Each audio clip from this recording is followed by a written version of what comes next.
Art ایک ایسا عمل ہے جو صرف ہاتھ سے نہیں دل و دماغ کی گہرائیوں سے نکلتا ہے، لیکن بدقسمتی سے ہمارے ہاں تعلیمی اداروں میں اس عمل کو سانچے میں ڈھالنے کی کوشش کی جاتی ہے۔ میں ایک آرٹسٹ بھی ہوں، ٹیچر بھی ہوں، میں نے پینٹنگز بنائیں، کارٹونز تخلیق کیے، سکھایا بھی، سیکھا بھی، لیکن جو درد میں نے اب تک سب سے زیادہ محسوس کیا ہے وہ ہے ایک آرٹ ٹیچر کا دل، اس کا درد۔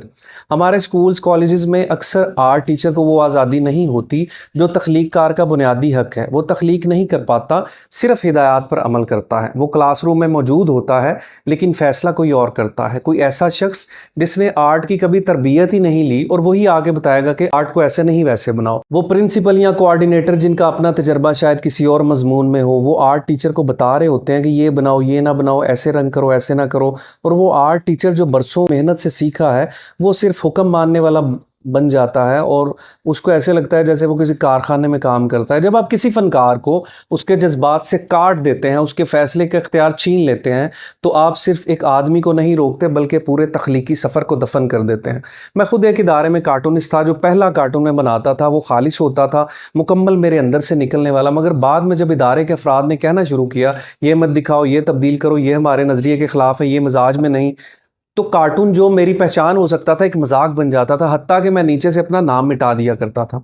یہی حال ہمارے اسکولوں میں ہوتا ہے جب ایک آرٹ ٹیچر اپنی مرضی سے بچوں کی تخلیقی صلاحیت کو اجاگر نہیں کر سکتا، جب اسے دیواروں کی سجاوٹ سے لے کر پروجیکٹ تک سب کچھ منظوری لینی پڑتی ہے، تو وہاں آرٹ نہیں پنپتا، صرف کام ہوتا ہے، بے روح، بے ذوق، مجبور۔ یہ مسئلہ صرف پاکستان تک محدود نہیں، یہ جو لوگ ایڈمنسٹریشن میں ہوتے ہیں یہ آرٹ کو آرٹسٹ کے بغیر چلانے کی کوشش کر رہے ہوتے ہیں۔ اگر ہم چاہتے ہیں کہ ہمارے بچے آرٹسٹ بنے، ہمارے معاشرے میں تخلیق ہو، سوچ ہو، احساس ہو، تو ہمیں اپنے آرٹ ٹیچر کو عزت دینی ہوگی، اعتماد دینا ہوگا، اور سب سے بڑھ کر آزادی دینی ہوگی۔ تخلیق قید میں نہیں ہوتی، اسے پر لگانے پڑتے ہیں۔ اگر آج ہم اپنے آرٹ ٹیچرز کو ہی روکنا شروع کر دیں کہ آپ ایسے نہ کریں، ویسے کریں، تو اس کا مطلب ہے کہ ہم خود اپنے آپ کو آرٹسٹ سمجھ رہے ہیں، اس کو ہم نے پھر کس لیے رکھا ہوا ہے؟ آرٹ ٹیچر جب تک مکمل آزادی کے ساتھ کام نہیں کرے گا، اس کو یہ مکمل آزادی دی جائے کہ آپ جو پیس آف آرٹ بنا رہے ہو اس میں آپ جو چاہو کرو، ہمیں اپنی طرف سے بیسٹ دو، تب تک وہ اچھا کام نہیں کر سکے گا۔